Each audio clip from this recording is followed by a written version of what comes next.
Eu nunca vou esquecer a manhã em que recebi aquela ligação. Era uma terça-feira, e eu estava revisando os balanços trimestrais na minha sala do Grupo Hóspedes de Ouro, empresa que construí com minhas próprias mãos depois que meu marido adoeceu e precisei assumir a responsabilidade de sustentar nossa família. O telefone tocou com o aviso da minha assistente: Eventos Elegantes está na linha.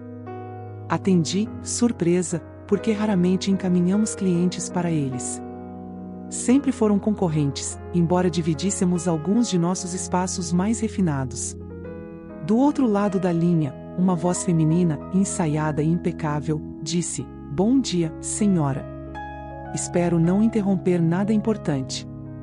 Fui instruída a ligar sobre o casamento da família Monteiro. Eu permaneci em silêncio. Ela continuou, fria e profissional: O casal deseja uma cerimônia refinada e elegante, sem elementos que possam prejudicar a atmosfera. Fui orientada a lembrá-la disso. A implicação era clara: eu não me encaixava naquele ideal. Senti um frio atravessar meu peito, como se alguém tivesse cravado um punhal no meu coração. Então veio o golpe, envolto em desculpas: Sinto muito, senhora, mas seu filho pediu que eu lhe dissesse que este dia é sobre elegância e dignidade, não sobre culpa ou restos do passado. Elegância, dignidade, culpa, restos. Eu devia ser tudo aquilo que ele considerava errado. Fiquei de olhos fechados por um instante, absorvendo a mensagem. Marcos, o filho que criei desde bebê depois que outro filho foi perdido ao nascer, havia me declarado indesejada no dia mais importante da vida dele. No mundo dele, isso era uma forma de dizer: você não é bem-vinda, você é irrelevante. Desliguei a chamada e me recostei na cadeira, olhando para a cidade através das janelas do meu escritório. Aquelas torres, eu ajudei a erguer com meus investimentos, cada prédio, cada hotel, cada salão de festas, tudo sob a bandeira do Grupo Hóspedes de Ouro, que fundei depois da doença do meu marido. Construí tudo isso para garantir um futuro melhor a Marcos, e mesmo assim, fui descartada no instante em que meu dinheiro havia cumprido sua função. O reflexo no vidro mostrava uma mulher com mais de 60 anos, sem tintura, sem cirurgias, sem luxo ostensivo. Mas eu reconheci nos meus traços a resistência de quem nunca se deixou apagar. Nunca esperei reconhecimento, apenas presença. E naquela manhã, estar presente não era suficiente. A voz da planejadora soava como formalidade corporativa, mas por baixo, sentia o desprezo, a vergonha pública. Restos, eles me chamaram de restos. Pensei nos R$200 mil que havia retirado das minhas economias de aposentadoria, o mesmo valor que saquei vendendo os últimos bens do meu marido para ajudar Marcos. Ele chorou ao telefone quando percebeu que, se o casamento não acontecesse, perderia tudo. Eu fiz o que sempre fiz: escrevi um cheque sem alarde, direto do meu próprio fundo, para que nada faltasse. Observei cada assinatura, cada cifra, e ainda assim não constava meu nome. Financiei a elegância, mesmo sendo excluída dela. Levantei-me devagar e pressionei o botão da minha mesa. Minha assistente entrou, me perguntou se precisava de algo. Apenas respondi calmamente: retome a reunião do conselho. Ela assentiu e saiu. Voltei a olhar para a tela, para os números, para as projeções. O Grupo Hóspedes de Ouro estava financeiramente sólido, crescendo. Nada no mundo precisava de aplausos, nem mesmo eu. O silêncio que se seguiu era meu protesto. Minha presença ali era a confirmação de que eu não seria invisível para sempre. No escritório, pendurada na parede, estava a primeira fotografia do salão de festas que comprei quando Marcos tinha 11 anos. Transformei aquele espaço em um lugar emblemático, um símbolo do que eu podia construir para que meu filho não sentisse a pobreza que eu conhecia tão de perto. E agora, aquele mesmo salão estava pronto para receber o casamento de Marcos, e eu não seria bem-vinda. Cada fornecedor que eu havia escolhido, cada detalhe que eu havia revisado, cada funcionário treinado, tudo pronto para servir uma festa que eu não poderia frequentar. Foi nesse instante que decidi: não financiaria mais a minha própria invisibilidade. Redigi um e-mail direto à assistente da planejadora, simples, preciso e sem arrependimentos: enviar a fatura de cancelamento para a família Monteiro, processar todos os reembolsos e manter o depósito de R$200 mil como taxa de cancelamento. E enviei. Não era apenas um comando, era uma declaração. Um ponto de ruptura. 3 minutos depois, a reunião do conselho recomeçou, como se nada tivesse acontecido. Toda a cadeia de fornecedores recebeu instruções para cancelar contratos, reembolsos começaram a ser processados, todos os pagamentos do hotel, florista, transporte, buffet, cada serviço, cancelado. A festa que custaria R$500 mil desapareceu do calendário com a força de uma simples decisão. Levantei-me, ajeitei o blazer, e ninguém aplaudiu. Ninguém precisava. O poder muitas vezes é silencioso, e eu não precisava de validação. Observei novamente a cidade através da janela. Aqueles prédios, aqueles salões, cada espaço que eu ajudei a criar, testemunhavam minha decisão. Não se tratava de vingança. Era um ato de preservação da minha própria dignidade, uma declaração silenciosa de que eu não seria mais reduzida a um resto. Horas depois, o telefone tocou novamente. Era Marcos. A voz dele soava fria, dura, sem desculpas. Você simplesmente não consegue se controlar, não é? Cada palavra dele era um golpe. É exatamente por isso que não queria você lá, mãe. Você suga a alegria de qualquer ambiente. Ele havia me chamado de lixo de novo, desta vez diretamente. Eu desliguei sem responder. Não havia necessidade. A desonra dele estava clara para quem quisesse enxergar. A memória do contrato que assinei anos antes veio à mente. 20% do grupo Hóspedes de Ouro seriam um presente de casamento de Marcos, R$30 milhões em ações, devidamente registradas.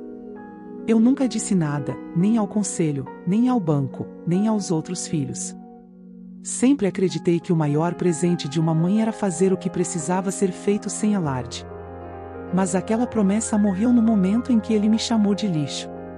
Segurei os fragmentos do contrato, e com cuidado os despedacei, pedaço por pedaço, até que a tinta estourasse e o papel se enrolasse sozinho. Não havia cerimônia, não havia aplauso, apenas silêncio.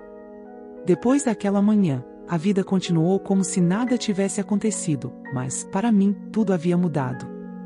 Cada rosto na rua, cada sorriso nos cafés, cada bom dia parecia carregar a lembrança do que me fora negado, um simples lugar na vida do meu próprio filho. Passei os dias seguintes mergulhada em meus projetos, revisando contratos, analisando expansões e conferindo relatórios. Mas não era o trabalho que preenchia meu coração. Era o eco da ausência de Marcos, da negação explícita de meu amor, que se espalhava como um frio que nada conseguia aquecer. Havia, é claro, uma parte de mim que queria confrontá-lo, gritar palavras que doeriam tanto quanto ele havia me ferido.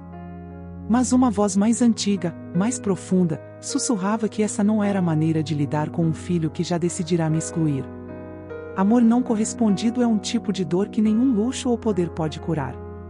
E, ainda assim, senti a necessidade de reivindicar minha dignidade. A ideia de desaparecer da própria história de Marcos era insuportável. Decidi, então, visitar minha velha amiga Helena. Ela sempre fora mais do que uma amiga, era quase uma irmã. Sabia ouvir sem julgar, com aquele tipo de empatia que não exige explicações. Quando entrei em sua casa, o cheiro de café fresco me acolheu, e pela primeira vez desde a ligação, senti um fio de calor humano. Sentei-me à mesa da cozinha, observei os azulejos desgastados e falei, ele me excluiu. Não apenas do casamento, mas de qualquer momento que realmente importe. Helena, como sempre, olhou nos meus olhos e disse, minha querida, às vezes o que não nos incluem revela muito mais sobre eles do que sobre nós. Havia sabedoria naquela frase, mas também um gosto amargo. Eu havia construído cada passo da vida de Marcos com cuidado, investido cada centavo, cada noite de sono, cada sorriso e cada conselho. E ele havia decidido que minha presença não valia o preço do que eu podia oferecer. No fundo, sabia que não se tratava apenas de uma festa, mas de um simbolismo cruel, um filho rejeitando sua mãe. Naquela tarde, voltei para casa e caminhei lentamente pelo corredor que leva ao meu escritório. Cada quadro na parede contava histórias de conquistas e sacrifícios, de momentos em que a vida parecia pesada demais para suportar. Sentei-me diante da lareira apagada e pensei em tudo que havia feito para que Marcos tivesse uma vida de oportunidades. Lembrei-me das noites em que trabalhei até a madrugada, sem descanso, para garantir que ele tivesse a educação que eu não pude ter, que tivesse amigos, viagens, experiências que eu só podia sonhar. E, no entanto, tudo isso parecia não importar para ele naquele dia específico.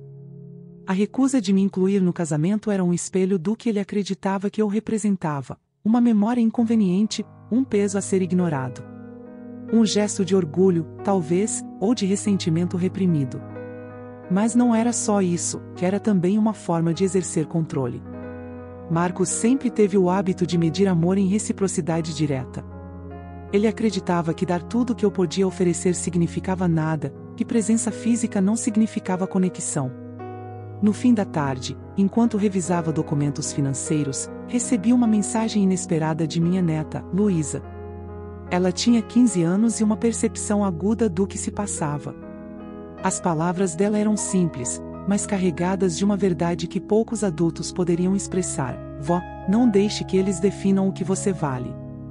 Eu sei que você sempre fez tudo por nós, e isso nunca muda. O telefone caiu da minha mão e as lágrimas vieram, silenciosas, mas puras. Era o reconhecimento de alguém que realmente via o que eu era. Naquele momento, percebi que minha força não estava na aprovação de Marcos ou de qualquer outro membro da família, mas na consciência tranquila de quem fez tudo por amor, mesmo sem receber nada em troca. Passei a noite refletindo sobre os eventos, revisitando cada gesto, cada doação, cada decisão que tomei. Percebi que minha vida tinha valor intrínseco, não porque meu filho pudesse reconhecê-lo, mas porque eu sabia a verdade sobre meus sacrifícios. E foi então que nasceu a ideia que mudaria tudo. Se Marcos queria excluir minha presença, então eu encontraria outras maneiras de reafirmar meu poder e dignidade. Não seria uma vingança cruel, seria simplesmente a afirmação de que minha existência não dependia da aprovação dele. Comecei a planejar uma série de ações estratégicas, usando minha própria empresa, minha rede de contatos e minha reputação consolidada ao longo de décadas. Cada decisão seria um lembrete silencioso de que não se manipula a vida de uma mulher que aprendeu a se sustentar sozinha. O primeiro passo foi contatar fornecedores independentes, não vinculados ao casamento, e oferecer oportunidades de parcerias e eventos futuros. A mensagem era clara, minha influência continuava firme. Ao mesmo tempo, comecei a escrever cartas para amigos e colegas, descrevendo não apenas minha perspectiva, mas reafirmando minha visão de mundo e valores. Cada palavra cuidadosamente escolhida, cada frase carregada de dignidade. Nos dias seguintes, Marcos tentou contatar-me por telefone. Suas mensagens eram um misto de raiva, incredulidade e culpa velada. Mas eu não respondia. Não porque eu quisesse feri-lo, mas porque não havia nada a corrigir. Meu silêncio era um espelho da calma que encontrei dentro de mim mesma.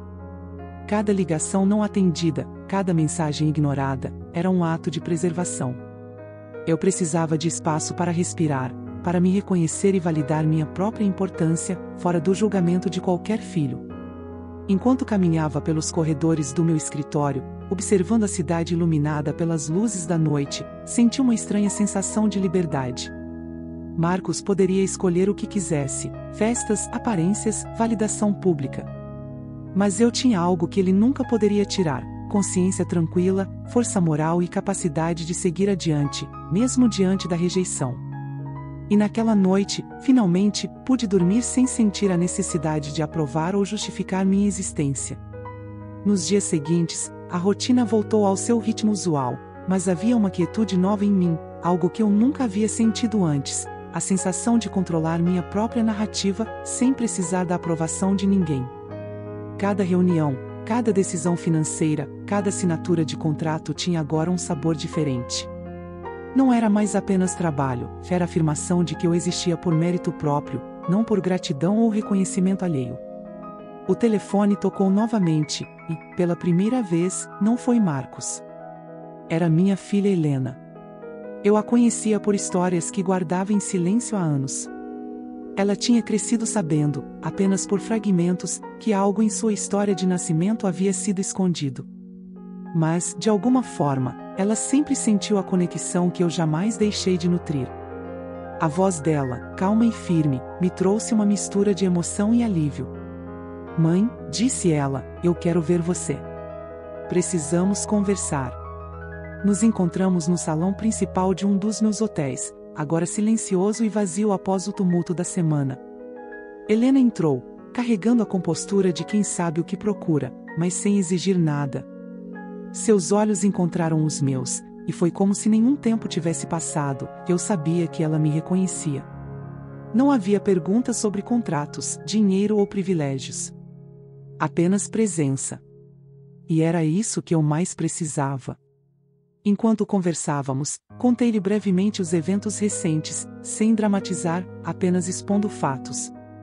Ela escutava atentamente, seus dedos entrelaçados sobre o colo, seus olhos firmes mas gentis. Quando terminei, ela falou: você sempre fez mais do que qualquer mãe poderia. Não importa o que ele diga, você sempre foi minha mãe. Um calor profundo se espalhou pelo meu peito. Pela primeira vez em anos, senti-me vista, reconhecida não por riqueza ou influência, mas por quem eu realmente era. Decidimos que não valeria a pena tentar falar com Marcos naquele momento. Ele havia escolhido um caminho, e o silêncio seria a resposta mais clara. Helena compreendeu isso intuitivamente. Ela estava ali não para me proteger, mas para me acompanhar. Caminhamos juntas pelo salão, observando os espaços que eu havia preparado, imaginando o que poderia ter sido, e sentindo a força que brotava de simplesmente estar juntas. Foi então que uma ideia começou a se formar em minha mente, uma forma de transformar a dor e a rejeição em algo maior, algo que poderia ajudar outras mulheres que, como eu, haviam sido ignoradas, subestimadas ou descartadas. Lembrei-me de todas as vezes que meu trabalho, meus sacrifícios e minha presença haviam sido invisíveis para aqueles que deveriam valorizar-me. E pensei, se posso transformar minha própria experiência em algo positivo, talvez outros possam encontrar força em minhas escolhas. No dia seguinte, comecei a delinear um projeto que batizei de Assento Silencioso. Seria uma fundação destinada a apoiar mulheres que foram apagadas, excluídas ou subestimadas por familiares ou instituições. Ofereceria bolsas de estudo, assistência jurídica e recursos para que essas mulheres encontrassem seu espaço e sua voz no mundo. Helena se envolveu desde o início, ajudando a organizar detalhes, estruturar a comunicação e planejar eventos futuros. Cada ação era silenciosa, mas poderosa. Enquanto a fundação ganhava forma, recebi uma ligação inesperada de Caitlin, a planejadora de eventos. Ela estava visivelmente tensa, quase sem fôlego. Eu sabia exatamente o que ela queria: explicações, desculpas, alguma forma de reconciliação. Mas não havia nada a dizer. Mantive a voz calma, profissional, quase neutra. Envie os avisos de cancelamento, processe os reembolsos, e guarde o depósito de cancelamento para nossos registros. Fim da conversa. Ela ficou em silêncio, surpresa com minha firmeza, antes de desligar. Não houve brigas, nem insultos. Apenas a constatação clara de que meu poder não precisava ser mostrado com palavras. Ele existia silenciosamente, e isso era suficiente. Enquanto o dia se desenrolava, a notícia do cancelamento silencioso começou a se espalhar discretamente entre os fornecedores. Nenhum alarde, nenhuma manchete chamativa. Apenas uma rede de ações precisas e calculadas que garantiam que tudo estivesse correto e em ordem. Era um lembrete sutil de que eu podia ser invisível para alguns, mas ainda assim, a força por trás das coisas permanecia intacta. À tarde, Helena e eu revisamos os detalhes da fundação. Entre documentos, planos de bolsas e estratégias de comunicação, senti uma paz estranha, mas profunda. Pela primeira vez, percebi que a dor causada por Marcos não tinha destruído meu mundo, ela havia me dado uma oportunidade de reconstruí-lo à minha maneira, com princípios, dignidade e propósito. Cada passo que dávamos juntos era uma afirmação de que a invisibilidade imposta por outros não podia apagar quem realmente somos. No mesmo dia, decidi que era hora de enfrentar minha própria empresa de frente. Reuni-me com o conselho executivo, apresentando novas diretrizes e planos de expansão, não mencionando Marcos, não mencionando o cancelamento do casamento. Era um movimento estratégico, silencioso, mostrando que, apesar da dor pessoal, minha capacidade de liderança permanecia intacta. O respeito de meus pares não vinha de aplausos ou reconhecimento público, vinha da constância, da competência e da integridade. À noite, quando tudo finalmente se acalmou, sentei-me sozinha em meu apartamento, observando a cidade iluminada através da janela. O vento frio da noite parecia sussurrar histórias antigas, lembrando-me de tudo que construí, tudo que conquistei e tudo que ainda poderia fazer. O silêncio não era vazio, já era pleno, carregado de significado. Com Helena ao meu lado, sentada no sofá, compartilhando um chá silencioso, percebi que tinha finalmente alcançado algo que ninguém podia tirar de mim, a sensação de estar completa, de saber que minha vida tinha valor e propósito, independentemente da opinião de outros. Aquelas horas silenciosas se tornaram um rito de passagem. Cada gesto, cada olhar trocado com minha filha, cada plano delineado para a fundação, consolidava um novo capítulo de nossas vidas. Marcos podia ter tentado me excluir, poderia continuar a viver em sua própria narrativa de orgulho e negação, mas eu havia escolhido outro caminho. Um caminho de presença, de ação e de reconhecimento daquilo que realmente importa: amor, integridade e legado. Nos meses que se seguiram, a Fundação Bacento Silencioso ganhou corpo e força. Cada mulher que recebia apoio, cada bolsa de estudo entregue, cada história de superação compartilhada trazia-me uma sensação de realização que eu jamais havia experimentado antes. Era como se cada dor, cada decepção e cada ato de invisibilidade que Marcos tentará impor sobre mim tivesse se transformado em combustível para criar algo significativo e duradouro. Eu não precisava mais de reconhecimento familiar para sentir-me completa, que eu havia encontrado um propósito maior. Helena tornou-se minha parceira constante. Trabalhar lado a lado com ela trouxe-me um conforto profundo, e também uma sensação de orgulho que palavras não podem descrever. Ela cresceu ouvindo minhas histórias, mas agora estava construindo as suas próprias, inspirada pela força que sempre existiu dentro de mim. Entre reuniões e planejamento, nossos momentos de risadas silenciosas, olhares cúmplices e chá compartilhado tornaram-se o coração da minha vida cotidiana. Houve também espaço para pequenas vitórias pessoais.